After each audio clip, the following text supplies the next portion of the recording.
Good morning and afternoon, everyone. My name's Joel Rooks, and I'm the Siemens Account Manager for NASA. With us today, they'll be presenting is Christian Sindler and Karl Poplawski. Christian's the Product Manager for the SimCenter Thermal Simulation Suite of products, and Karl Poplawski is Maya's Manager of Engineering Simulation Services. Next slide. Before we get into the demonstration, let's talk a little bit about SimCenter and how we've developed and expanded our SimCenter simulation suite of software. With all the simulations companies that Siemens has acquired, and with our vision for a comprehensive digital twin, we've decided to launch a simulation portfolio called SimCenter in 2016. And this slide shows our CAE heritage. And some of the key aspects of the slide, if you look at the top, is Maya. Maya has been developing our thermal solvers and other software solutions for us since 1983. One other major acquisition was we acquired Nastran from MSC in 2003. So between the tools that Maya provides and Nastran, that's been a core for our simulation suite of tools. And more recently, we made a few major acquisitions. We acquired LMS in 2013, CD Adaptco in 2016, and Mentor Graphics in 2017. Next slide. So SimCenter has a broad portfolio of CAE solutions, and it ranges from system simulation, 3D simulation, and physical testing. And all of this can be managed within our Teamcenter suite of software. Teamcenter can also manage non-Siemens products, including virtually any other simulation software that you or your company might own. Next slide. So within a single environment in SimCenter 3D, you have access to a broad range of CAE tools and solutions. And today we'll be focusing on our thermal capabilities, starting with PCB thermal analysis. And I think we'll turn it over to Karl. Thank you, Joel. Again, my name is Karl Poplawski, and I'm going to kind of walk you through the simulation process for thermal analysis of circuit boards and assemblies that use circuit boards. This is actually number 2 of second webinar in the series. The first webinar in this series detailed NX PCB exchange and how easy it is to get automated thermal simulation models of PCAs, printed circuit assemblies. This webinar will focus on leveraging the data from PCB exchange, those thermal representations of the boards, and inserting them into system level thermal simulations. But what I'd like to do is spend just a few minutes talking about PCB exchange for those of you who were unable to make that first demonstration. So PCB exchange is basically the ECAD to MCAD design interface. And it encompasses a couple of workflows. There's a design workflow where you can collaborate with any of the major ECAD systems to provide bidirectional associative printed circuit board layout, ECAD to MCAD exchange into NX. And that means we can bring in detailed system printed circuit assembly models into a system, do your interference checks and design around those PCAs. And then if you need to change the PCAs, that includes things like keep ins, keep outs, major components, things like that. They can be changed in PCB exchange, and then those changes flow back to the ECAD system. We also have IDX collaboration, which allows import, export of incremental changes and has compare and update capability. And we have enhanced collaboration with Expedition, including sharing common 3D models, part placement information, automatically managing assemblies, copper objects, the copper content in the board, through incremental synchronization with traceability and design change management. Moving on to the thermal simulation workflow, this is where we're going to be focusing today. PCB exchange includes the capability to create a ready-to-run thermal solution of the printed circuit assembly, fully populated with the components, with all the thermal attributes of the components and things like that. Full copper content at the board level, down to all the traces and planes, the dielectric distribution, material distribution, and things like that. So it prepares the electronics board level thermal simulation, meshes the board and components, assigns material and physical layers stack up to the board mesh, assigns component models from a user database. So we have a component library that's maintained by the user or by the at the system level at your facility, and allows for the definition of all the thermal attributes for the components.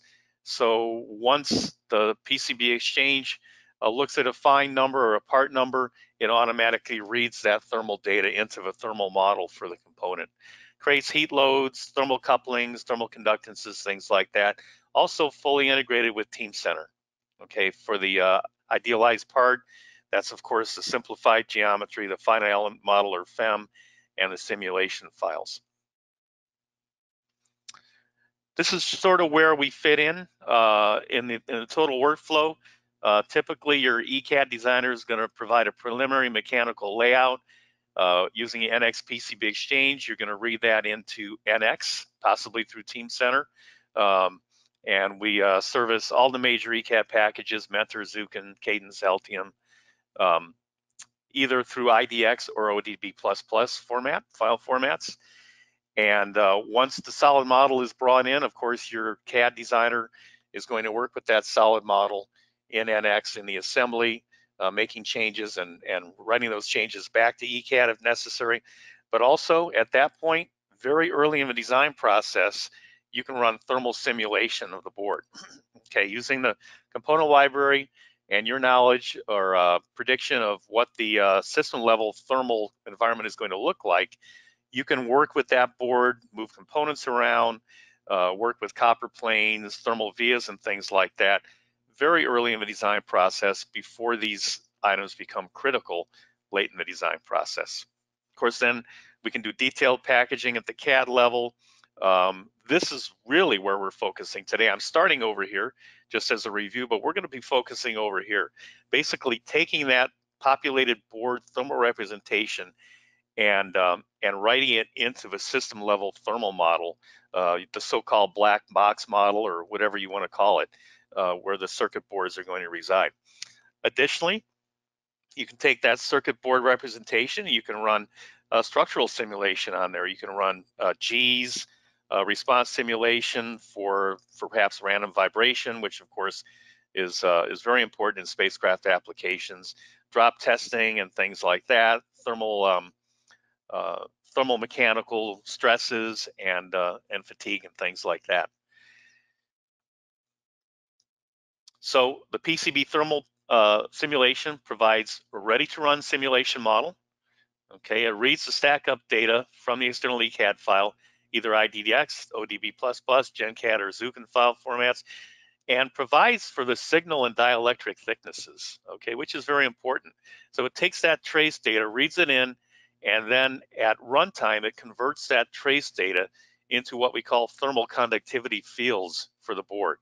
So each element on that board is going to reference this 3D thermal conductivity field and have the correct thermal conductivity associated with the element based on the field. And a field, of course, is just a large matrix of data, 3D point data for thermal conductivity.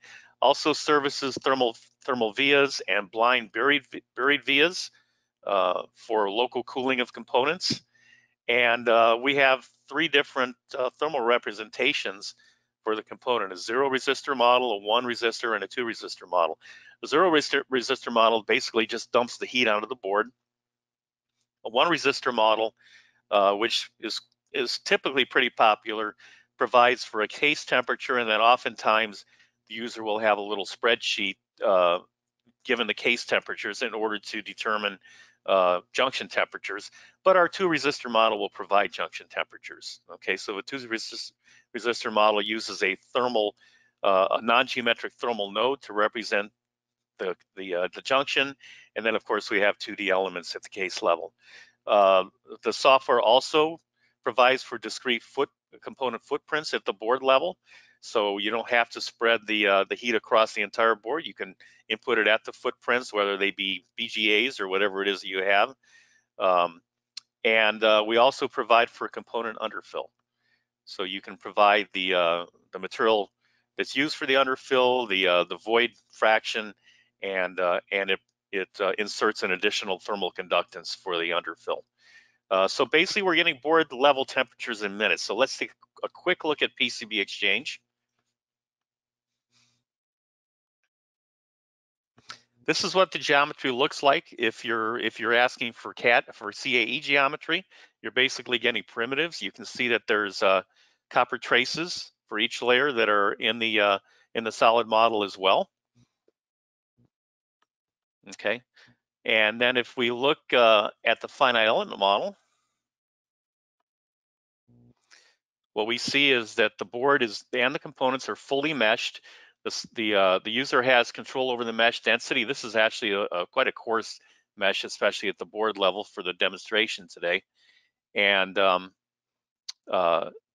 the board mesh utilizes what we call multi-layer shells. And a multi-layer shell is just a single set of shell elements that is split, let's say, through the thickness into multiple layers at runtime. And the thermal conductivity for layers is defined straight out of PCB Exchange. So I'm showing what we call a bubble plot for layer 1, and this is not too effective. I'm going to do a lot better in just a moment here. But it's showing the thermal conductivity distribution using bubbles, where red is high thermal conductivity and large bubbles, and of course low thermal conductivity is small bubbles. But let's look at another one here, and we'll go back to this one, and let's edit the display. And what we can do is, right now we're looking at the input data. Those are the points coming in for PCB Exchange. We can turn those off and instead look at the calculated values at the element level. Okay, so we're going to go to contours here, and we'll apply that. And let's clean up the display a little bit now. Let's turn off our polygon geometry and 2D collectors. Now you can see a contour image of the thermal conductivity distribution for layer 1. Okay, and you can see that we have actually, I think 11 layers in here, okay, and different board thermal conductivity fields for each one.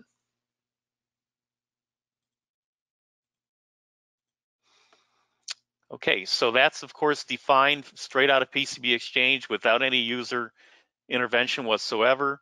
In addition, the simulation file is defined out of PCB Exchange, and all of the simulation objects that describe the thermal characteristics of the board and the components are defined straight from PCB Exchange utilizing the component library. So this is a rather simple board. This is actually a motor control unit board for an electric drill, and that's where we're going today.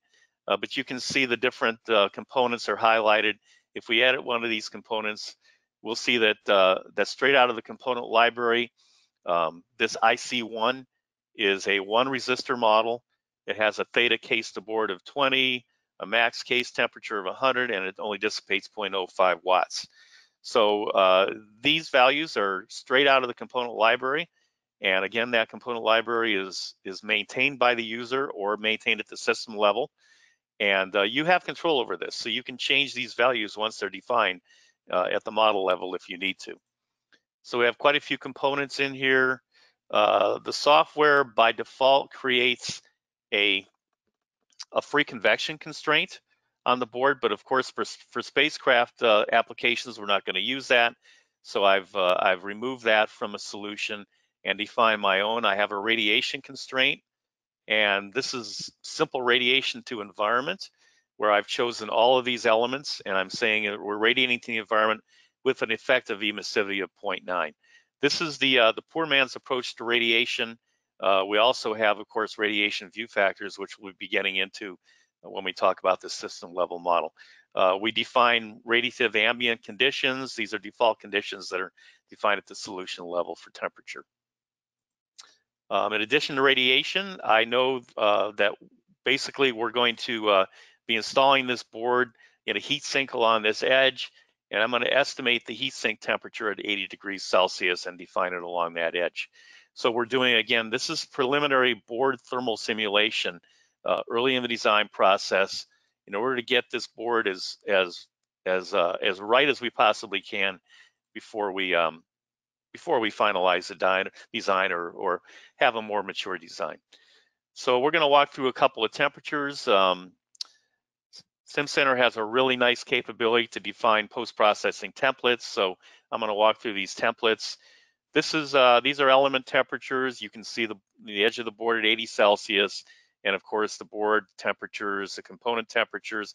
I did mention that we have some components on the bottom of the board here. These squares are actually the junction temperatures. Okay, and of course these can be hidden. You can look at fewer elements or more elements. For instance, here we're going to look straight at the board elements. And what's really nice here is we have temperatures for each ply of the board. So we're looking at ply number 1 right now. That's the bottom of the board. And we can move our way up. And this provides a lot of useful information in terms of understanding how the heat is being spread through different layers of the board, dielectric, copper planes, things like that. You can go and you can modify the copper plane with a different thickness, for instance, or a different distribution of copper. Even in the trace areas, you can add thermal vias and do a very good job of getting the cooling through the board to the level you want. So we're actually walking through ply 9, ply 10, and 11 here. So that's the top of the board. In addition to, of course, temperatures, when you run a thermal simulation using the PCB Exchange thermal representation, you receive a report of all the components. So what we're looking at here is the component names, and we've got cases and junctions. We're looking at the average temperature of the entity, the maximum temperature of the entity, minimum, Tmax minus Tmin, and of course this is obviously some of these entities, particularly the cases, are represented by multiple elements, which is why you'll see small differences between those elements. And then the upper limit and lower limit for temperature straight out of the component library. And the report will highlight for the user which entities exceed the upper temperature limit. So you can see we're a little bit high on some of these junctions here, and actually a couple of cases also.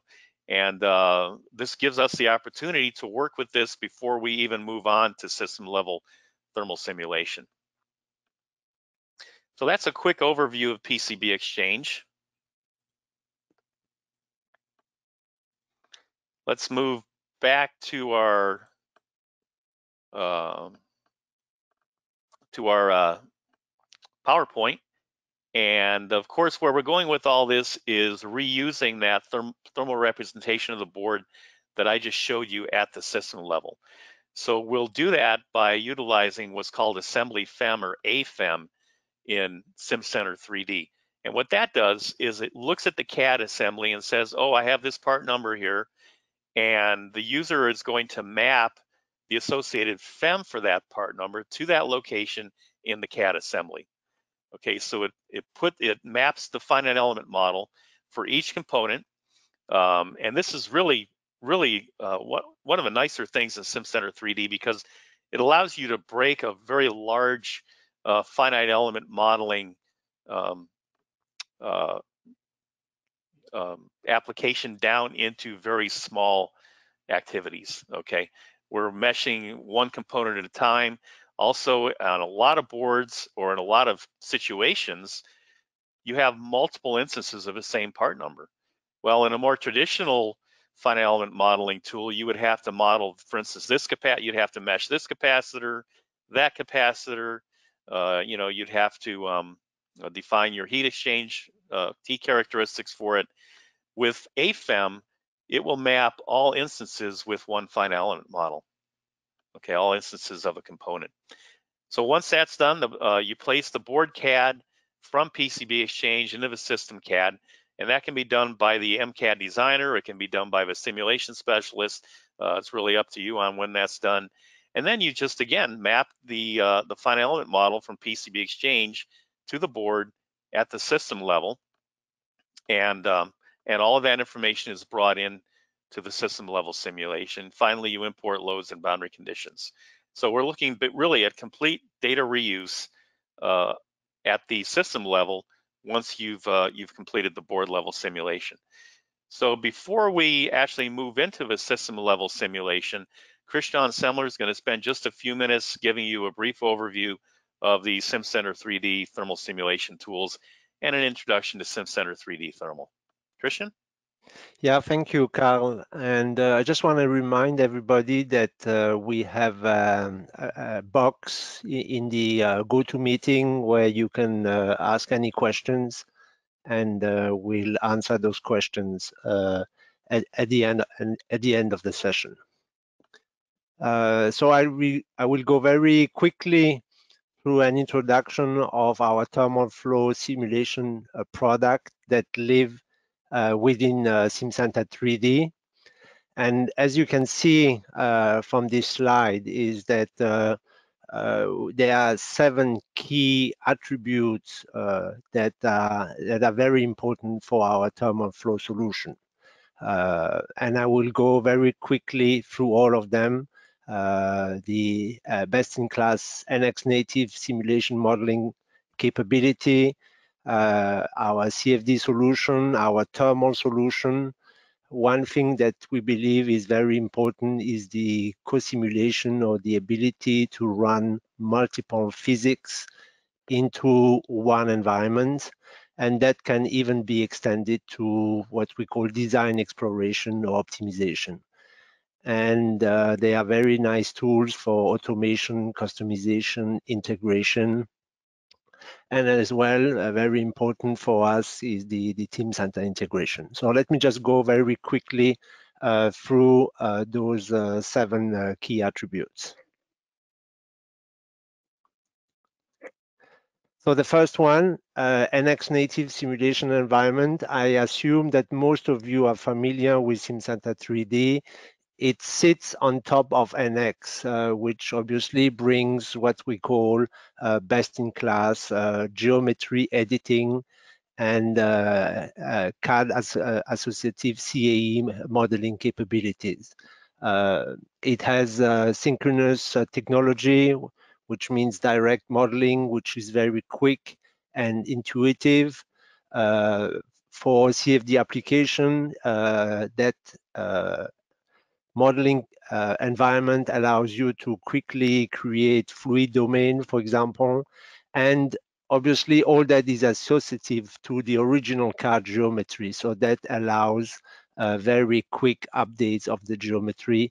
And this is obviously true for thermal analysis, for CFD analysis, for structural analysis, or for any combination of those. In addition of CAD capability, obviously, we have a very strong meshing capability. So SimCenter 3D is able to very quickly mesh any type of geometry, being 1D, 2D, 3D, with all the various element types that can be supported. And what is very important is the mesh is really associative with the geometry. So as soon as the geometry is changing, the mesh can be updated automatically. And again, this is true both for what I call the solid component, as well as for the of what is representing the fluid, for example. We also have, and Carl already hinted to, a very unique and easy management of finite element assemblies. So similarly to the concept of CAD assembly, we have the concept of finite element assembly, and this will be shown later in Carl's demonstration. Obviously, for CFD, we have a dedicated CFD meshing capabilities. For example, the ability to create very nice boundary layers, surface wrapping, pyramid transition if needed, and so on and so forth. And finally, within SimCenter 3D, you have access to all standard and advanced pre and post processing capabilities. So the ability to create reports like the one that Carl just showed, for example. Next slide. So on the SimCenter 3D thermal side, so we have what we believe is the most advanced thermal solver that is currently on the market. So what we call best-in-class technology. We have access to both a finite volume conduction scheme as well as a finite element conduction scheme, dedicated and the most advanced linear, nonlinear, steady state, and transient heat transfer solver. One thing very important, easy and rapid thermal connection. Carl will demonstrate that. We have a correlation-based thermal modeling, and obviously a very extensive element support, including the composite multi-layer shells that Carl was mentioning earlier. We have advanced physics. One of the strengths of our thermal solver is in the radiation area. So advanced radiation calculation, including non-ray body thermal radiation, Monte Carlo retracing, advanced thermal optical properties for space application, orbital, solar, diurnal heating, for example. We also have the ability to take into account motion for articulation, thermostat, heater control, Peltier coolers, electric Joule heating, as well as hydraulic duct networks, for example. So a very rich set of capabilities covering advanced functionalities. And obviously, one area where we are constantly working is on making our solver more efficient using more advanced computers, parallel computers, or even using GPU, for example. So here is a summary of what I just said. So the ability to support assemblies, breakout model, Peltier coolers, HPCs, Joule heating, 1D flow network, the heat map that Carl showed earlier, thermostat and thermal control. Next slide. As well as all the capabilities in the related to radiation and the thermal coupling and the multi-layer shell capability.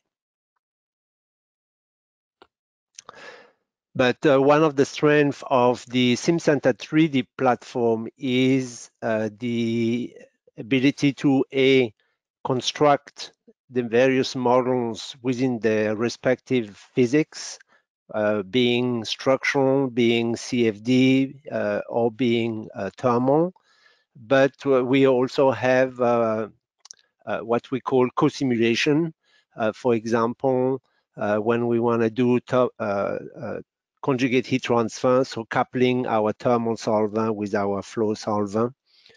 We also have one-way and two-way coupling between our thermal solver and SimCenter Nastro. And finally, we have out-of-the-box two-way FSI, or fluid structure interaction, between our flow solver and SimCenter Nastro. And obviously, we can do kind of tightly coupled explicit or loosely coupled implicit solution schemes. Again, a very rich set of functionalities.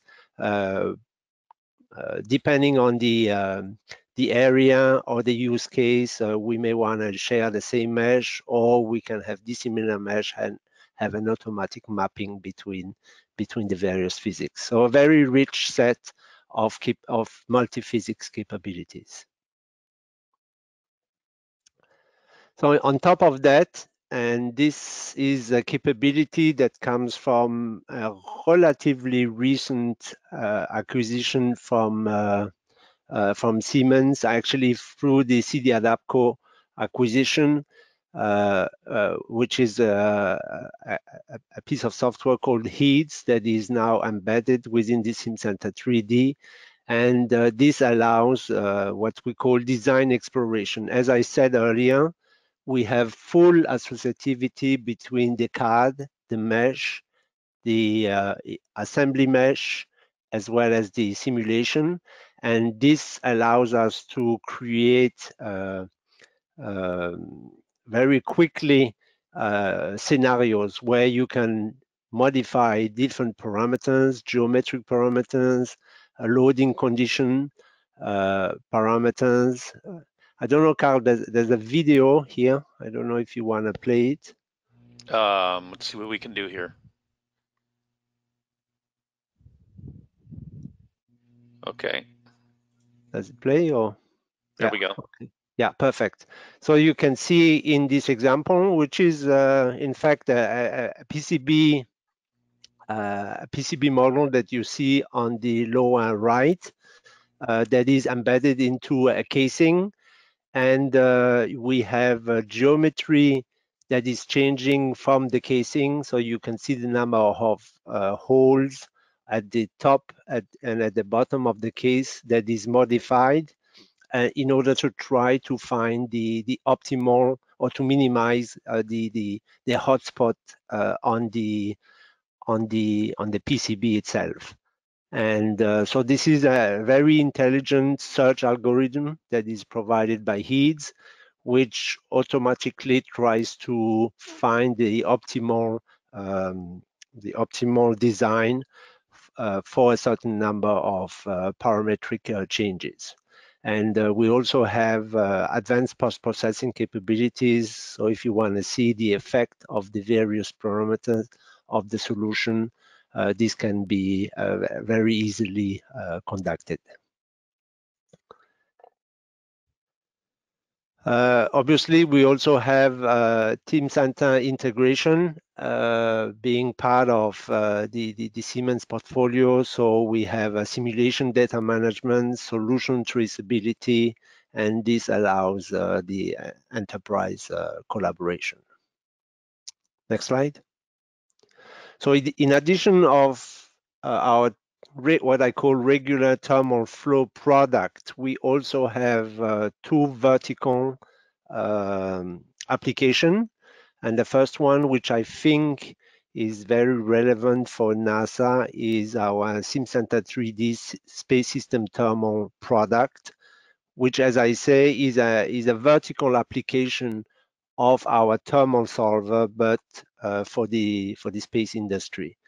And so we have specialized functionality built on top of that. As you can see, we have, for example, a viewer of, let's say, a satellite that is deploying its antenna and orbiting around the Earth, and we can obviously take into account the solar effect on the satellite and visualize the temperature on the satellite through its orbit. So a very strong orbital modeler, as I said earlier, advanced radiation analysis capabilities, articulating meshes. So a true dedicated space thermal analysis tool, geometry-based, which makes it very appealing if you are in the design phase and you want to quickly modify the geometry and see the impact on the of the design parametrically. The last one, Carl, which is the topic of today, so I won't spend too much time, is our SimCenter 3D electronic system cooling, which is our embedded solution for electronic cooling. So again, it has that integrated geometry engine capabilities on the CMD side for cooling, dust, humidity, condensation analysis, the electronic specific tools for modeling components and layers of PCB that Carl just showed, a system level approach, which allows data reuse, a tight ECAD-MCAD collaboration, similarly to what I showed earlier, design exploration and out-of-the-box integration with Teamcenter. And all those products are offered within the Siemens portfolio in the tokens, so they are available with all the other Simcenter 3D products. So that's all I wanted to highlight today. Thank you. Okay, thank you, Christian. We'll move on now to our demonstration of a system-level thermal simulation using the PCB Exchange data, reusing it, and we're going to use a handheld electrical drill as sort of a demo vehicle here. Okay, so the scenario is this drill could be, oh no, could be a Black & Decker for all I know, or it could be one that's designed specifically by NASA, and we need to understand what the temperatures of a drill are going to be in not only a spacecraft environment without an atmosphere, but also a spacecraft environment with an atmosphere. So what we're looking at is the CAD assembly here.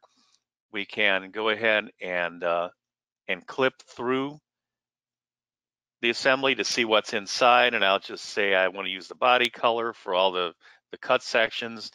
So what we have here is sort of a primitive representation of the motor, the chuck over here. Down here we've got the switch with a trigger. Down here at the bottom is the battery.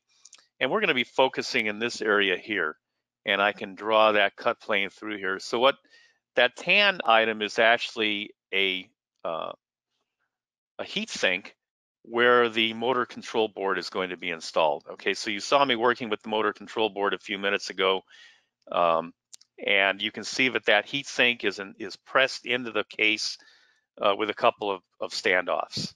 So we'll see as we move through this, we'll see the effect of radiation coming off of that heat sink, conduction through the case. Once we look at the atmosphere environment, we'll also, of course, see free convection in that area.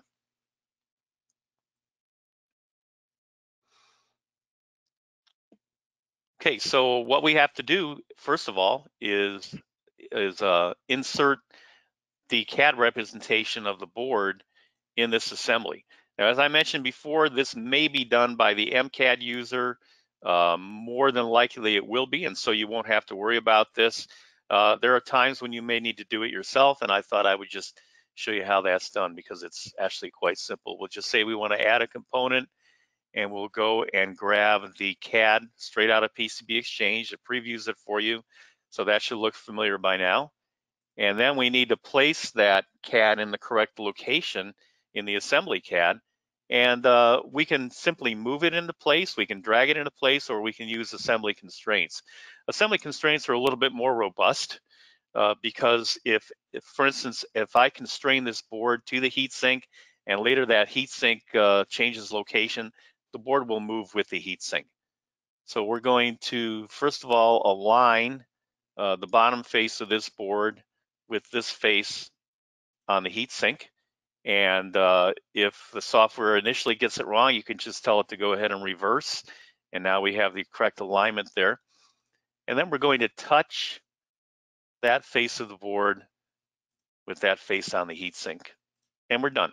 So we've added the PCBA to the CAD assembly. You can see, of course, it's called MCU4 over here in the Assembly Navigator. I've also pre-prepared an assembly FEM of the hand drill assembly. Okay, so again, remember the assembly FEM maps all the component FEMs to their correct locations in the CAD assembly. So you can see the FEMs or the finite element models here. And of course, right now, let's turn off our case. And we can see that we have not yet mapped that board representation in the assembly FEM. If we expand the assembly itself, we'll see that we get a very graphic warning that no, we have not mapped that MCU part. So we'll just go ahead and we'll map it. We'll map an existing finite element model. And of course, that's the finite element model straight out of PCB Exchange. We'll select it. We can preview it, make sure it's the right one, kind of nice to be able to move around in multiple windows here, and you can see it's now mapped that finite element model into the correct location. So this is really important because we're reusing this data and we're not having to reproduce anything. Okay, we just inserted this this board into the assembly level finite element model. Don't forget, it also includes those 3D fields of thermal conductivity for the copper content in the board, all the component definitions and things like that. And so let's move on to the simulation. And let's see if we can get the right one here. Okay, so here's the simulation, and let's look at some of the existing entities in the simulation. If we look at the simulation objects, you see that I've already defined face contact between the various components. There's multiple ways of defining face contact. There's an automated approach where the software will go in and it will look for mating faces within a tolerance that the user defines and automatically define the contact based on the overlap of the surfaces, and allows the user to define a default conductance value. So there are multiple kinds of conductances that can be defined. We have conduction, we have radiation. If we're looking at conduction, we can define basically a conductive value per unit area, or a heat transfer coefficient. That's very useful for contact thermal resistance.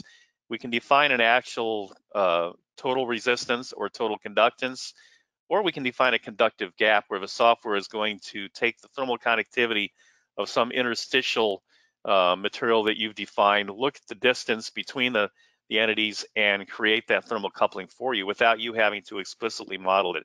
That's very good, for instance, for thermal pads and thermal grease and things like that.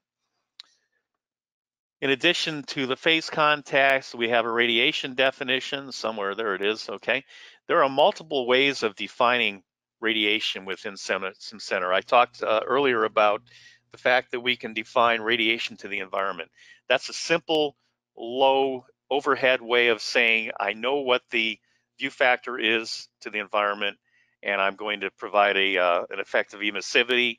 The software goes in and it looks at all these elements, and it knows what the emissivity and absorptivity values are for the surfaces because they've been defined at the mesh level, and it very quickly calculates radiation exchange. A more advanced feature is the ability to calculate black body and gray body view factors, and hence radiative conductances.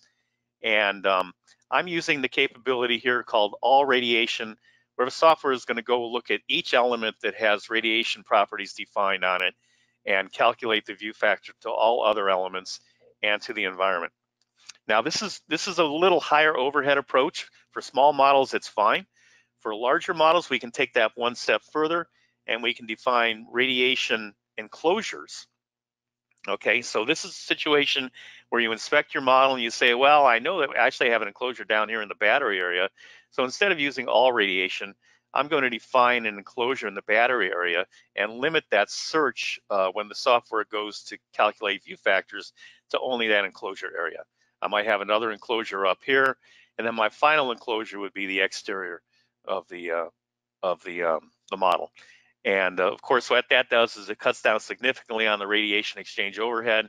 As Christian mentioned, we have some really nice capabilities for speeding up radiation view factor calculations, multi-processing, and now even GPU processing.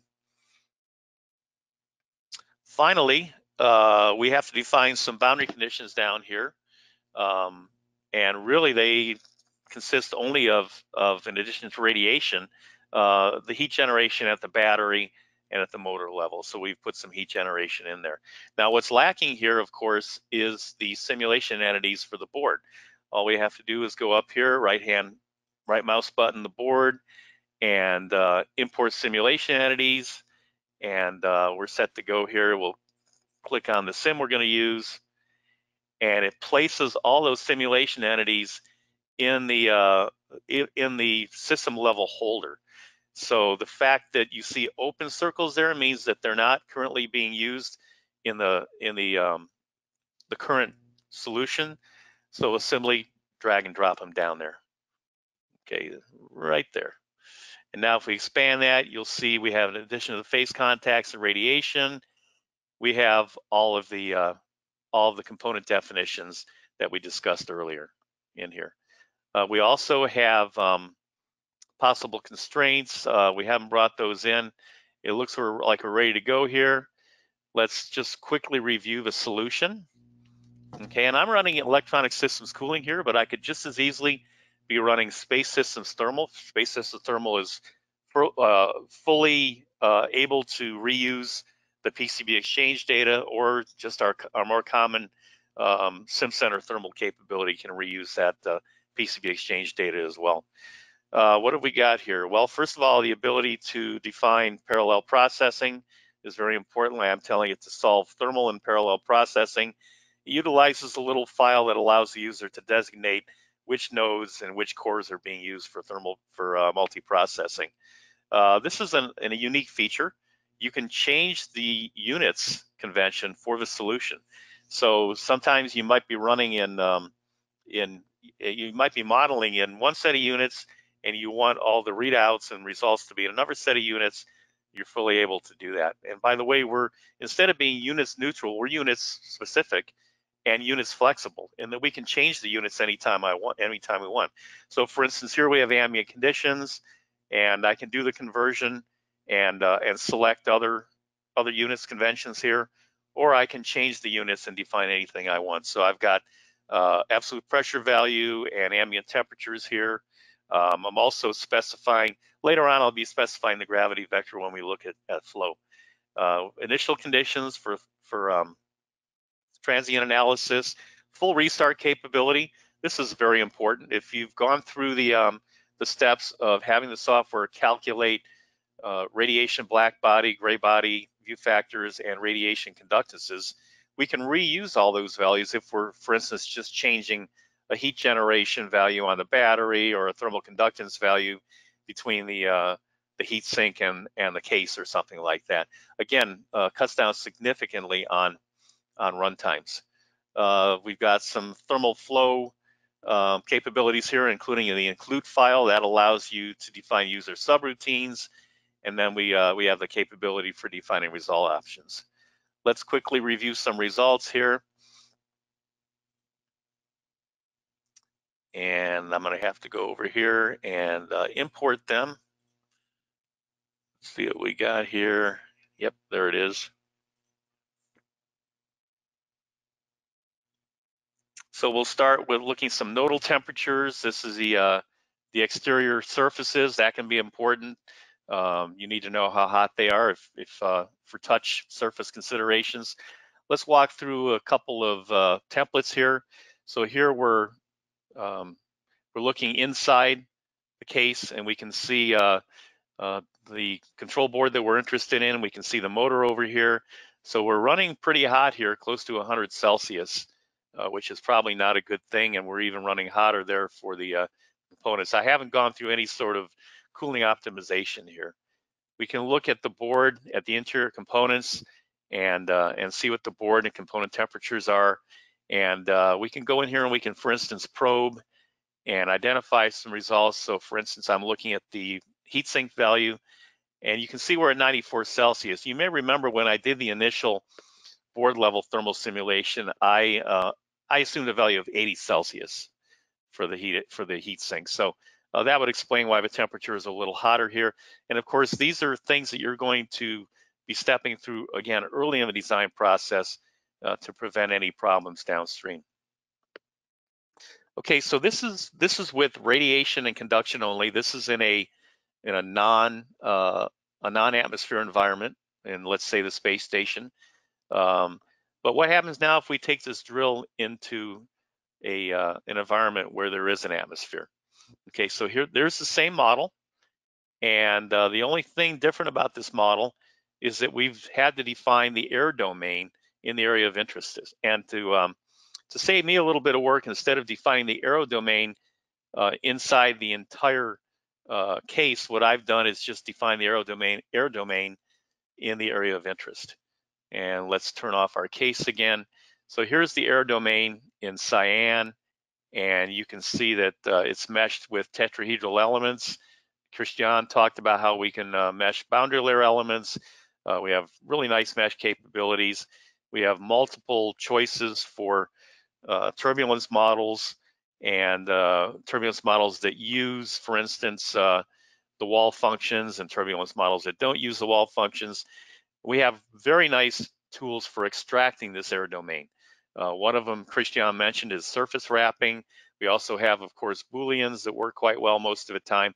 And as it turns out, the free modeling capability works extremely well in extracting these error domain geometries as well.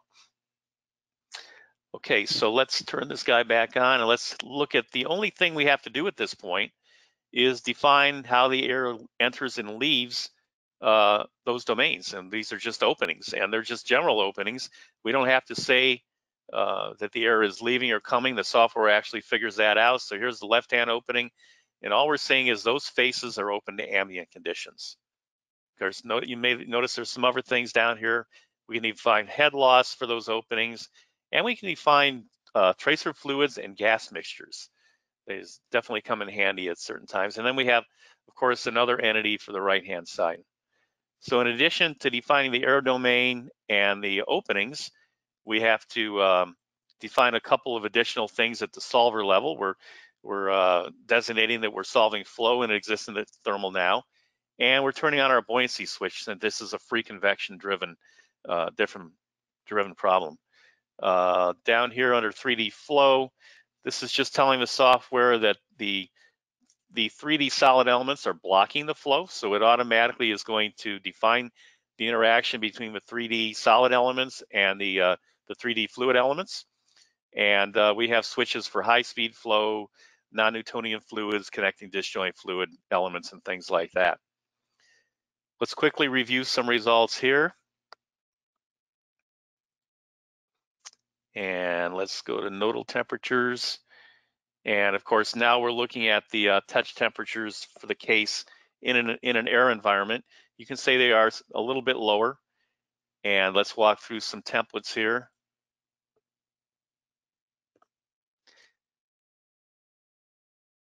These are air temperatures, okay? And we get a lot of useful information here. You can see the effect of local heating off the motor, and of course, local heating off the heat sink and the board.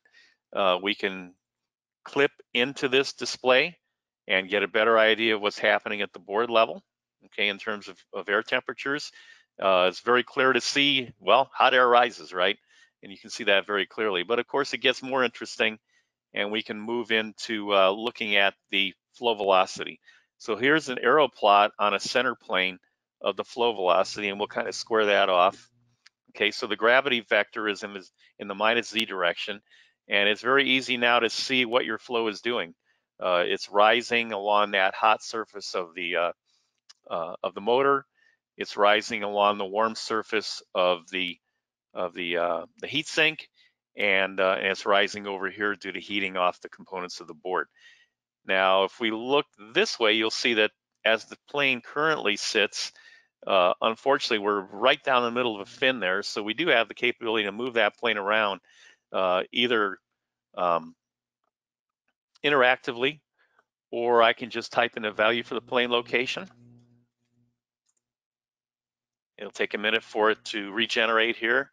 And now we're looking at a plane in between the fins and getting some really good information of how our flow is going up through the cooling fins of that heat sink.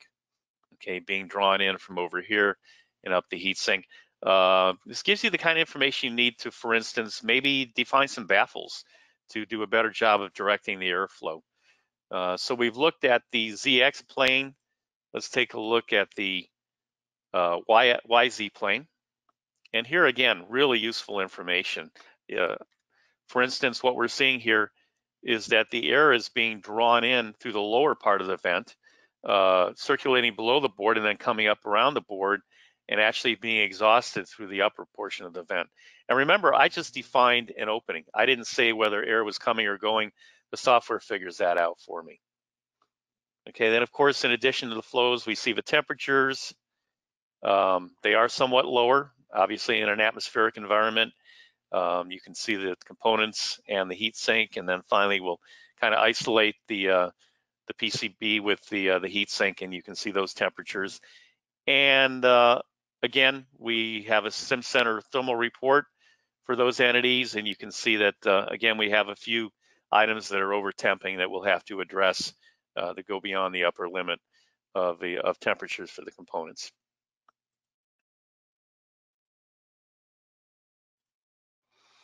So that's our system level thermal demonstration. Let's again kind of walk through what you actually saw here.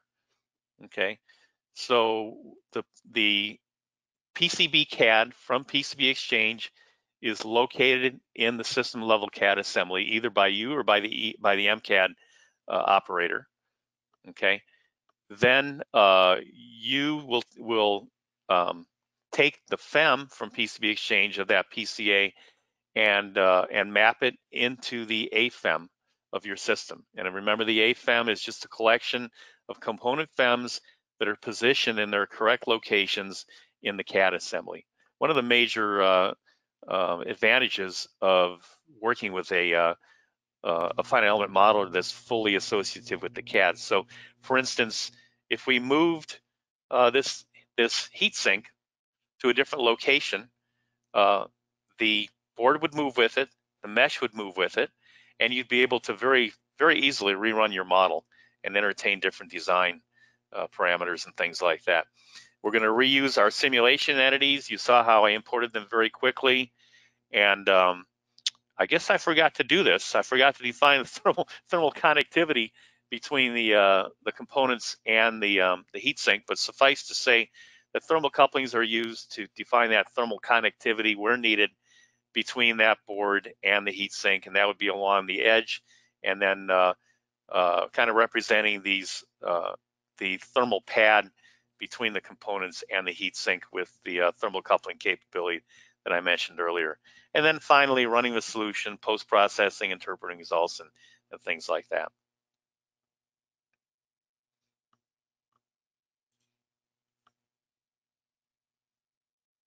Okay, so let's move on to sort of a wrap up today. What have we talked about today?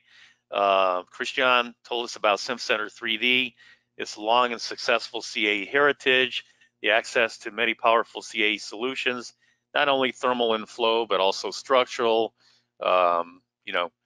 motion, vibration, things like that.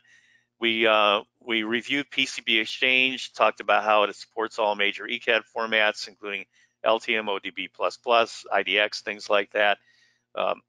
Excuse me. Talked about the ability to import and export ECAD, MCAD incremental changes, and how it's bidirectional. So the MCAD designer can make changes, and that flows back to the ECAD designer, so he can move around components on the board, and the ECAD model will update if the ECAD designer chooses to let that happen. Creates ready-to-solve PCA thermal models, and of course, what we really focused on today was leveraging that board-level thermal representation at the full assembly level. Christian talked about SimCenter 3D thermal tools, best-in-class geometry editing, associative CAE modeling, associated to the CAD, advanced physics and multi-physics, high-performance computing, built-in design exploration with HEEDS, full Teamcenter integration, excuse me, and the vertical applications for electronic systems cooling and space systems thermal. So at this point, I'd like to open it up to questions. I'm having a little problem here in that I don't actually see a questions category on my my little control panel here. Christian, are you seeing questions on your end? Yes, I do. Yes. Okay. Well, what I'd like you to do, if possible, audience, is post your questions in chat so I can see them. If we have any existing questions over on the questions side, maybe Christian can read them over there, since for some reason I'm not seeing them.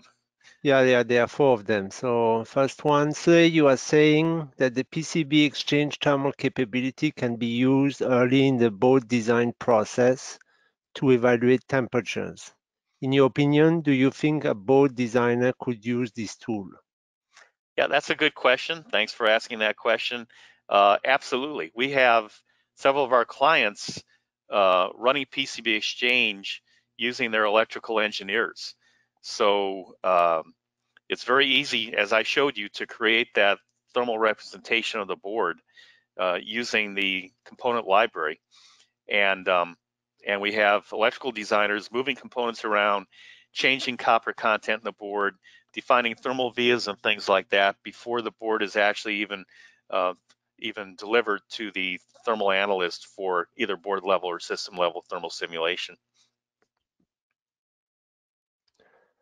Okay, second question, but maybe I can take that one. I understood that you can couple your thermal solution to a structural model. Do you need the same mesh?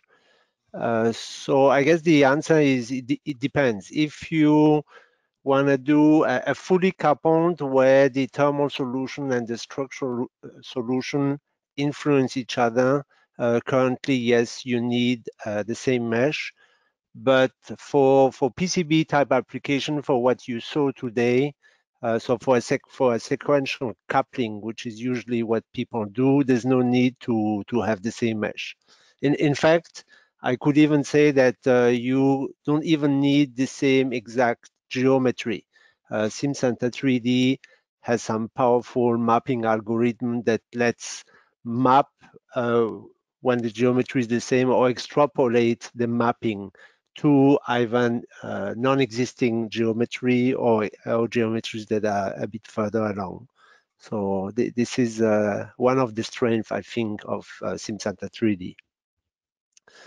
The next question, I think I'll take that one as well, Carl. Is it possible to visualize the thermal connection? So in fact, that's a very good question. And in the coming release, which is coming out in a few days, we have introduced a new capability that will allow our users to visualize both at the pre-processing and at the post-processing level the element-to-element connection. The last question I have, the assembly FEM capability is interesting. What would the workflow look like if I had multiple motor control boards, either different of the same? Yeah, I can handle that one, Christian. Another good question, and really it doesn't matter if the boards are different or the same, you're still just placing the board CAD in the assembly CAD and then mapping the associated finite element model. This is especially useful if you have multiple instances of the same board. As you can imagine, with the more traditional finite element modeler, you're going to mesh that board each time it appears in the assembly. With assembly FEM, you mesh it once at the component level, and then those multiple instances are mapped into the assembly FEM at their correct locations from the CAD assembly. And of course, that's with full associativity to the CAD assembly. So as I mentioned, if you move those boards around, move the heat sink around, the mesh travels with it, the simulation updates, and probably 90–95% of the time, you can rerun without any additional intervention from the user. So I don't see any other question.